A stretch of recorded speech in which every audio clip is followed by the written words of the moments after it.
welcome to Policy and Politics with me, Tarun Nangia. RSS General Secretary Dattatreya Hozbole made a statement that RSS believes that reservation should continue. And he said that reservation is a tool for affirmative action. The policy of giving reservations to those coming from backward classes, nomadic tribes, OBCs, it should continue. And so far as inequality exists in society, this policy should continue. So Dattatreya Hozbole did not give a time frame. He said as long as inequality exists in our society, reservation should continue. He also spoke a lot more on this topic. I have with me today Gopal Krishna Agarwal. He is a spokesperson of the Bharatiya Janata Party. Welcome, Gopalji, to our show. And let us begin from the beginning. Dattatreya Hozbole made a statement in a function yesterday. What do you make of his communication? It is not without any meaning that he said it. Of course, he wanted to convey something. What is that he wanted to convey via his speech? He wanted to very categorically clarify that RSS considers reservation as a need of the social empowerment. And there are discrepancies in the country, and to correct them, whether it is due to historical reasons or other issues, till those discrepancies in the society exist, we need reservations to empower the weaker sections, OBC, SC, ST, and other communities, which require support from the government policies and various opportunities, equality of opportunities. And he emphatically also mentioned that it is not something which the other society is giving to them. They have the right, they should have the right to refusal. Once they are in a situation where they say that we don't want reservation, then only this should go. It has nothing to do with the other, as a society as a whole, to say that we are giving reservation to this section or that segment. But it is the prerogative of those people that they need the support of the whole government policies. So that is the crux, that RSS supports reservation. It is important that we have a strong reservation policy so that we can empower people in the country. Okay. Now, his statement was made in a particular context. There was news being spread that there were mixed news about RSS, in a sense, supporting reservations after a statement by the Sarsang. Those who are for and against must think of each other. Basically, India is a country of 142 crore people. There are people who would be in favor of a certain action or a policy, and there are people who are against it.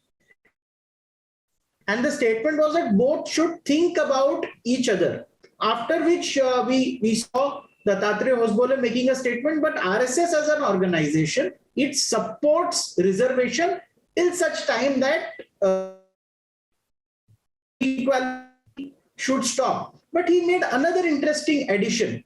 He said that society will not change if you have just Dalit leaders. They should be leaders. Why call them Dalit leaders? A leader is a leader. It is unfair to term personalities who did social change as Dalit leaders. This is what Dattatreya Hozbole said. What do you think was he hinting at? He was hinting that there are certain narration in the country which want to type certain leaders as leaders of particular community, segment, caste, or sections of the society. He said that India as a society, as a whole country, every leader of different, whether he belongs to any caste or religion or any segment, is a leader for the social change. And he should be recognized, and the narration should be built around that, his contribution to the society for social change. And he should not be typed. And he did mention certain great leaders in the country like Ambedkarji and other people who have done great service to the society as a whole. So if you just type them and cast them as a representing and leaders of particular society, that is not the right narration, and that is not what the country as a whole should go for. And that's also an important aspect. When you call that he is a Dalit leader, there was a talk about in that function about Babu Jagjeevan Ram, his contribution, and about how much contribution Dr. Ambedkar had for the overall development and growth and the social welfare of the country. And they have done a great service to the nation and the society by integrating those weaker sections into the mainframe of the society. So they, instead of calling them a Dalit leader, we should all be happy and consider them as the leaders of the social change and social welfare. That's also an important narration, I think, what has been the policy statement by Shri Dattatreya Hosbole. And it also clarifies some of the false narration some people had been trying to build around RSS, that RSS is not supportive of reservation, or RSS say that it's time to rethink about reservation. RSS and BJP both have categorically said at several times that we support reservation. It is the need of the hour, and it is the duty of everybody to empower the sections. And even if you see the current government's steps in various segments, etc., whether in the party or the government, you see that successively more and more reservation is being given to SC, ST, OBC, certain changes, etc., which were long overdue, like OBC Commission, which did not have a constitutional status earlier. It is our government, Modi ji, which gave a constitutional status to the OBC Commission.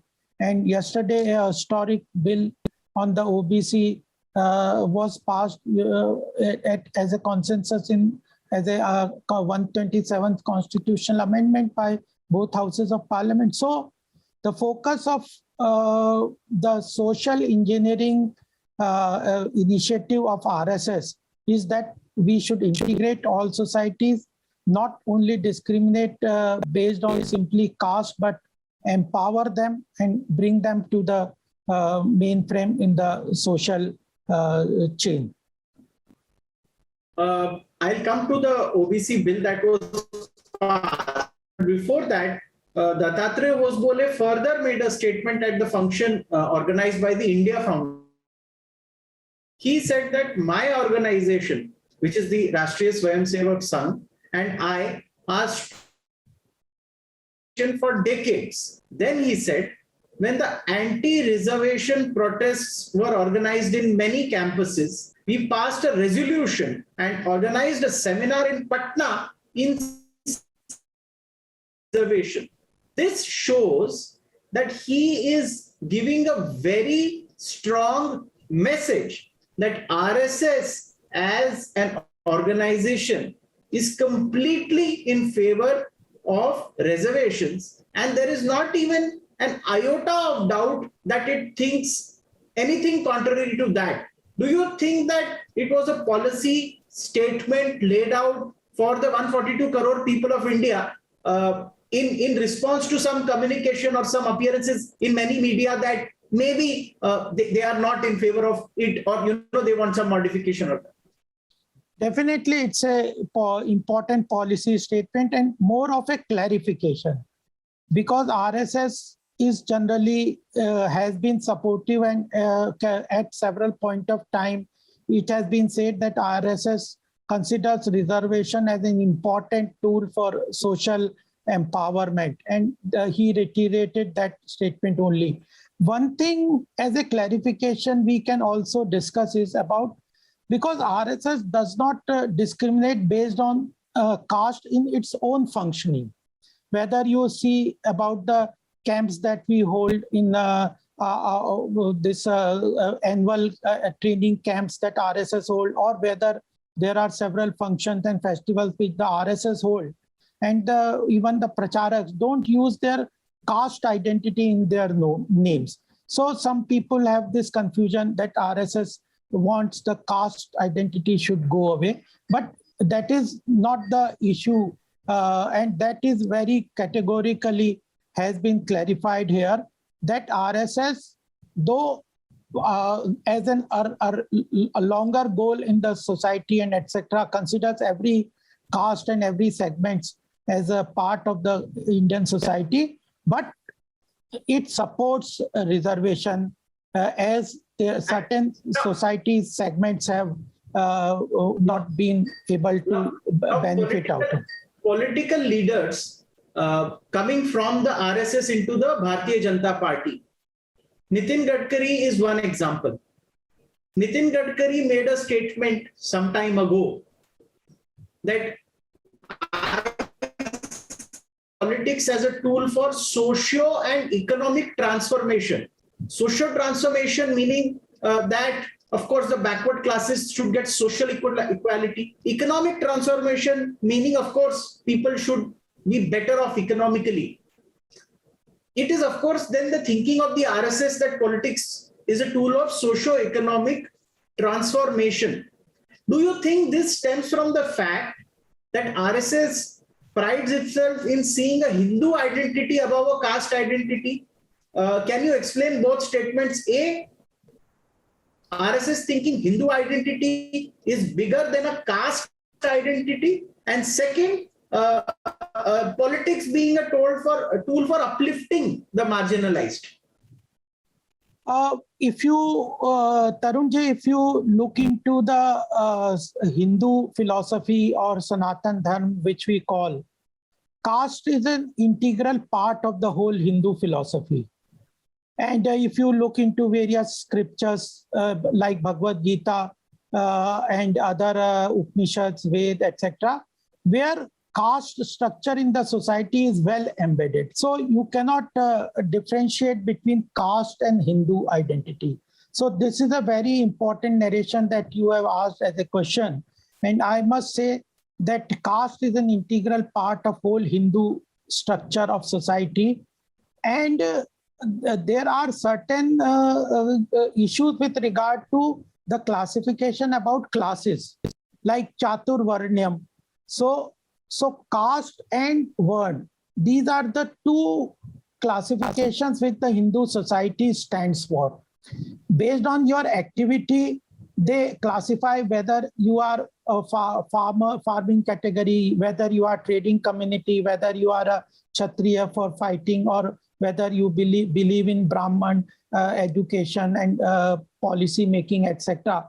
So these are based on activities, and caste is another sort of segmental and integral part of the Hindu society. So if even RSS believes in Hindu identity, there is no dichotomy or no difference between caste and Hindu religion.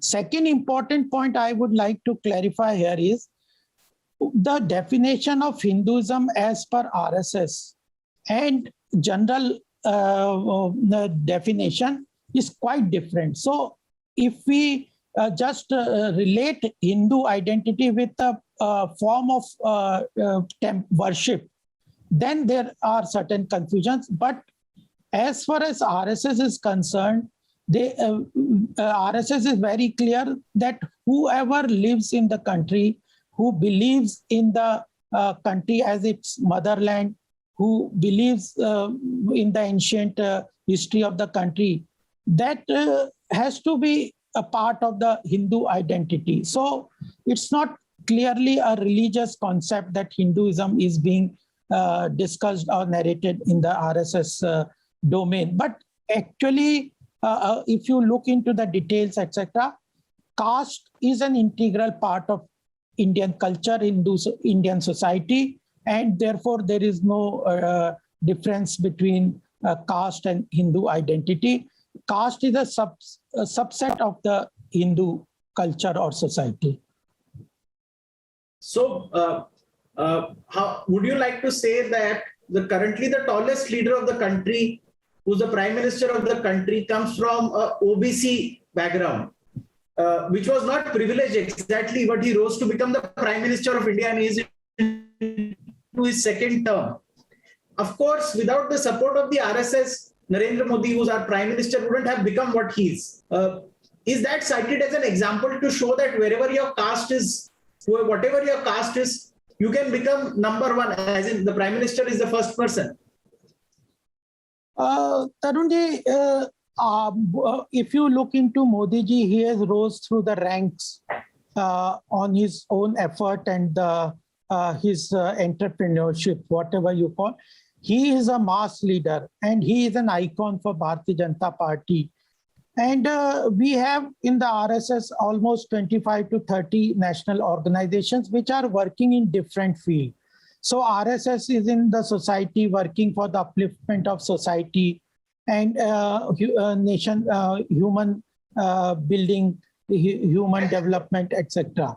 And so BJP is in political field. So RSS is working in labor.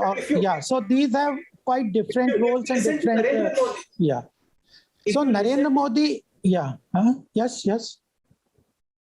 Narendra Modi never speaks about. Narendra Modi will never speak about OBC. He speaks for say all the people and all the in speeches. He also refers to Hindus. But I have never seen him referring to caste identities. This caste, that caste. He will speak overall. Do you think that is the basic philosophy of RSS, to speak about people overall rather than speaking about A caste, B caste, C caste? No. If the national issues are concerned, then the caste, they override the caste consideration. But if the socio-economic development is to be considered, Narendra Modi ji has been talking when we are felicitating the OBC ministers yesterday, day before yesterday. Our President Shri JP Nadda ji facilitated the OBC ministers. Before that, SC/ST ministers were felicitated.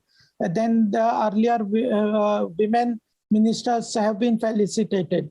So definitely, as a socio-economic development agenda of Bharatiya Janata Party, we know that OBC, SC/ST, tribals, and the women's segment, certain segment need extra support, and we don't shy away from talking on those development issues, etc. We have been talking about, and therefore we have brought even the OBC Commission. But when there are national issues in consideration, then that national interest overrides the caste identities. They are different issues where different dimensions where we work on them. So when you now RSS, as I personally know, you have people from the RSS working with nomadic tribes and scheduled caste in Northeast and then in Uttar Pradesh in backward areas. So RSS is directly working with nomadic tribes in the very backward area. Do you think in the coming years we will see some intervention and special schemes for these tribes, which is nomadic in very backward area? Yeah, because if you look into Vanvasi Kalyan Ashram initiative of the RSS, if you look into the Northeast initiative of RSS, you will find that those segments have been receiving particularly very strong support at the grassroots level from the RSS leadership. And therefore, we as a organization feel that these segments require special attention at times because due to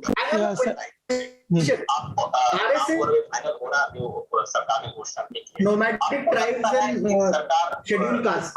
Do you think that this will translate into the ruling party, which is the BJP, getting some special schemes for them in the coming days? No, if you look into the time frame of political parties and the RSS, it's quite different. RSS thinks in decades and centuries, and the political parties' visions are mostly between elections. So RSS working of RSS, whether it is in the nomad society, people like those who are working in the ironsmith, etc., on the street vendors, or if you look into their particular segments in the Vanvasi Kalyan Ashram or tribal areas of Bishunpur or Vikas Bharati, etc., it's a ground-breaking and reformist agenda which has impact over decades, etc. And definitely, as a political party, BJP receives certain benefits out of that working.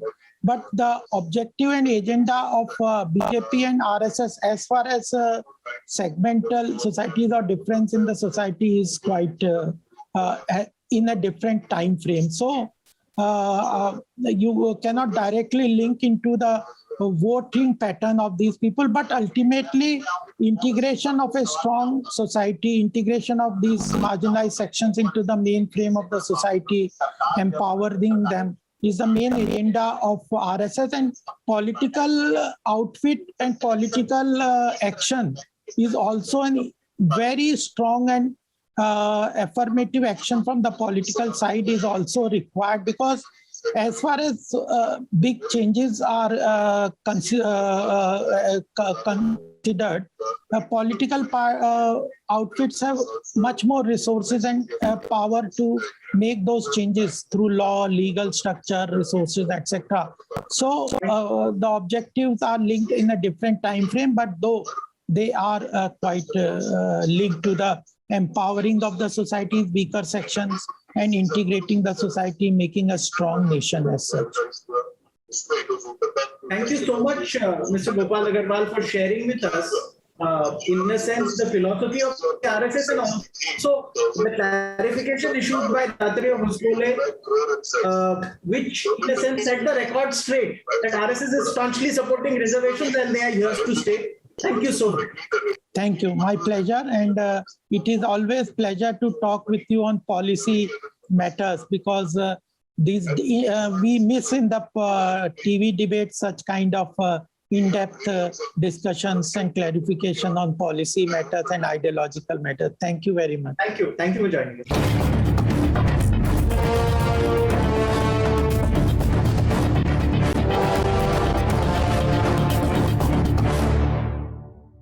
For more such videos, subscribe to the NewsX YouTube channel, hit the bell icon.